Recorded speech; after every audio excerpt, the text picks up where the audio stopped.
Sinasabi po niya sa konstitusyon, depende sa Congress. Lumalabas po ngayon, ayaw po at nahihirapan po ipasa dahil may mga kokontra po rito. Yung gray area na ito, doon pumasok yung mga itong mga families, itong magkakamag-anak. Kaya po marami tayong ganito ngayon. Naniniwala sa Senator Erwin Tulfo na kaya nahihirapan isulong ang panukalang batas na magbabawal sa political dynasties dahil Kongreso mismo ang nakikinabang dito.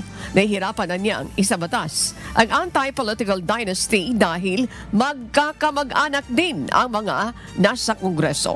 Sa isinagawang pagdinig sa Senado, kinwestiyon ng Senador ang malabong definisyon ng political dynasty sa Article 2, Section 26 ng 1987 Constitution. Anya, dapat ay naging malinaw sa saligang batas ang saklaw at limitasyon ng terminong ito upang hindi maabuso.